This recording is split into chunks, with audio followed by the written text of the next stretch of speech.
What's up, everybody? Welcome to episode number 38 of Touched by an Angel. We go all around the world. We meet ordinary people, have ordinary conversations that transform their life. So let's see what God does. What's up, young fella? All right, and yourself? I am excellent, man. It's truly a pleasure and honor to be here with you. And just for the record, I just met you 30 seconds ago, correct? That's right. Absolutely. He had a bunch of questions like a lot of people do, and I said, I can't answer them because it's unscripted, right? That's right. All right, so we're going to jump right into it. Listen, it's the most beautiful day today, right? So we got to learn how to appreciate that right here and right now. But unfortunately, it's so much misfortune, it's so much negativity going on all around the world.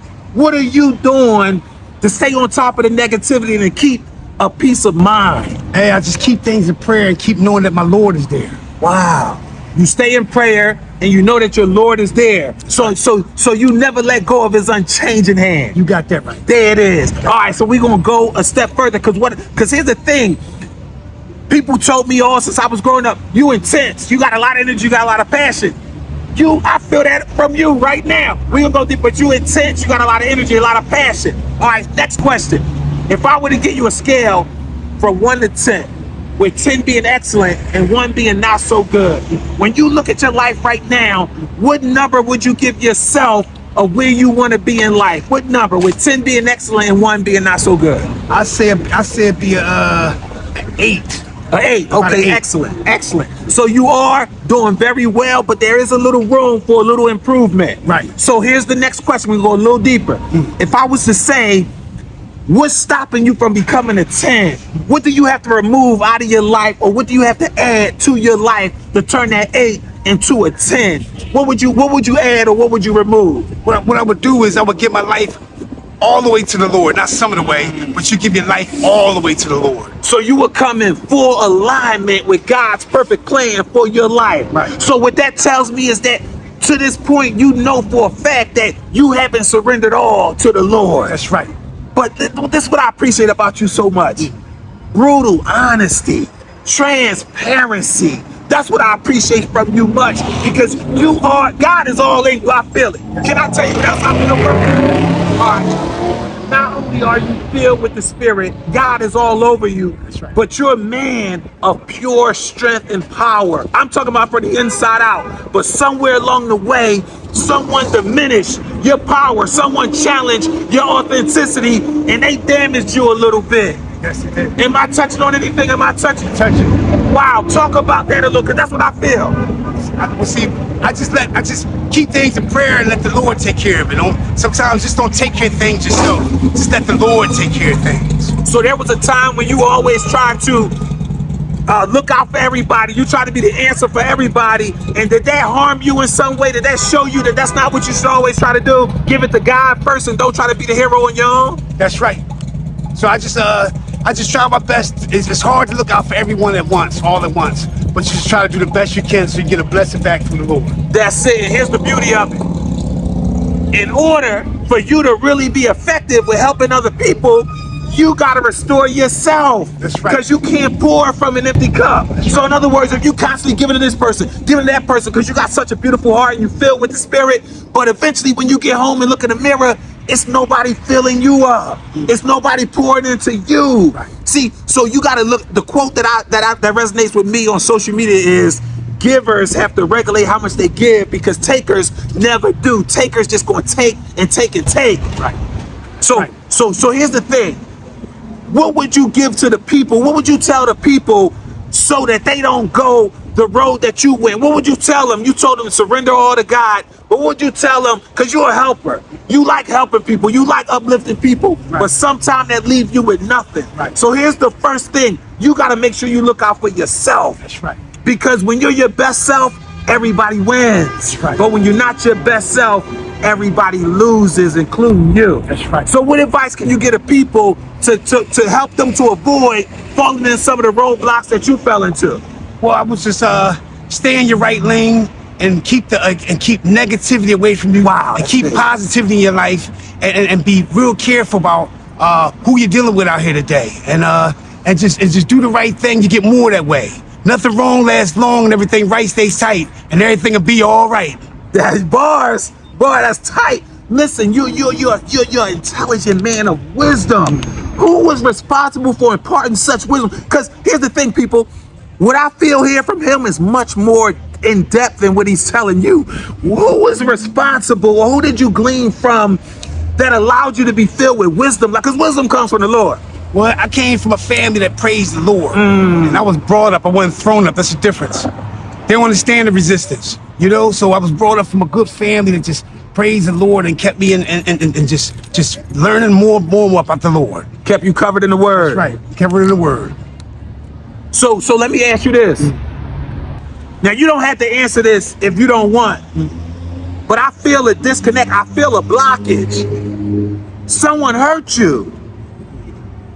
And the only way to get past that hurt, in order to get to the blessing of why you had to go through that lesson, is you got to forgive them. That's right. And then you can accept it. You can't accept it until you forgive them. That's right. Because unforgiveness and acceptance, it occupies the same space in your heart. There's only room for one to fit. So as long as you in unforgiveness, you can't accept it. That's right. So I encourage you moving forward. You ain't got to talk about who hurt you, but in order for you to get where you all the way aligned with the Lord, where you say surrender all to the Lord, you're going to have to get past that blockage, and He going to help you. That's right. But you first got to forgive the person who harmed you before you can accept what they did. But I'm going to keep it real. You know, I haven't gave it all the way to the Lord. It's my things ain't moving right. Got you. And I learned, and I know that in order for things to go right, you got to give it all up, not some of it. Yes. And that's the problem with me now. I need to give it all up so I can have it all from the Lord. Yes. All things work together for good to them that love the Lord and is called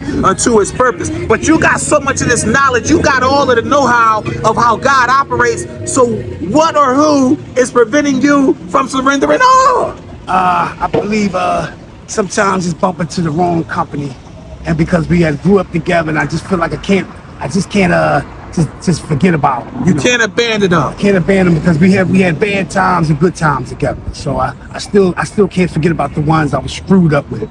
No doubt. And that's very similar to me. It was hard for me to let people go in this and that because it felt like I was fronting on them. It felt like I was doing them wrong. But here's the hard thing. Listen, only what you do for God will last. So here's the thing, you know God is a jealous God. See, I can talk a little deeper. You know the word, you was brought up in the word. Right. God is a jealous God. So what do you think God is doing sitting up there looking at you be more loyal to these people that's not as loyal to you and not being as loyal to God, who is indeed loyal to you? What do you think God is sitting there thinking, and He's a jealous God? Well, I just think that he's taking one step at a time with me until I get my life all back together. And sometimes things take one step at a time. No, you're 100% right. So you can move on to the next. And I want to move on to the Lord. It's just for the moment. No doubt, I got you. And God knows the condition of your heart. Because you're a good man from the inside out. Yes. All right, I appreciate it. What can you tell the people? What can you give to the people that may be in a state of overstaying their welcome, helping people, stand around other people that they shouldn't be around because they too loyal, they got too big of a heart? What kind of advice can you give those people? Hey, I could just tell you, just do it for the moment, but get ready for the Lord to give it all the way to Him. Not some of the way, but give it all the way. And you can't expect things to go right if you ain't living right. Thanks for letting me share. Oh, brother, I love you, brother, because here's the thing. You as sincere and as genuine as they come. I feel the love of God seeping out of your lungs, out of your pores. So I can only imagine when you're out here in the world around people, they know you walking around with the gifts. Right. So guess what? They want your gifts, but they don't want you to know the power of your gifts. That's right. So eventually, see, here's the thing about God. He gave us all a free will, meaning we can do whatever we want. But He's going to hold you responsible for what you choose to do. Right. So you can choose the behavior, but you can't choose the sin the consequence that's coming later, or the intensity of it. So I just encourage you, my brother, go ahead and surrender now to God and all those people. See, here's the thing. Right now, I just met you, and we talking, having this interview. I feel like I've known you forever. But here's the thing. All the challenges in my life is exactly what I need to get to the next level. So you can't think that you're disappointing other people when you're taking care of you, because God is working with all of us individually. That's right. So even if you got to lead them right there while you go take care of you, you got to know that God know you left them there, and God is going to take care of them from there. That's not your responsibility. That's right. Everybody got their own cross to bear.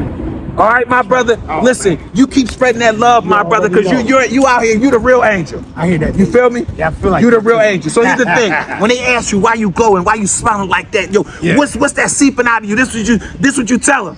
Tell them I just been touched by an angel. You I've been feel me? touched by an angel. There it is. There it is. So do you feel better now than you felt before you started this interview? I feel way better. My man, I appreciate you, brother. I love you, and we gonna close this right out, man. Listen, you be great and be blessed, but more important for the people, because this includes us, but it's not about us. That's right. It's about using our gifts. This is where I made a mistake. I thought that the gifts that God gave me was really for me. Yeah. I made that full, and God showed me He had to rest me, make my face hit the bottom, and show me that my gifts, I just have them, but they not for me. They for me to develop and give out to the world. That's right. Keep up the great work, my brother. Y'all keep up the great work too. Listen, be great. More importantly, be blessed. Be blessed.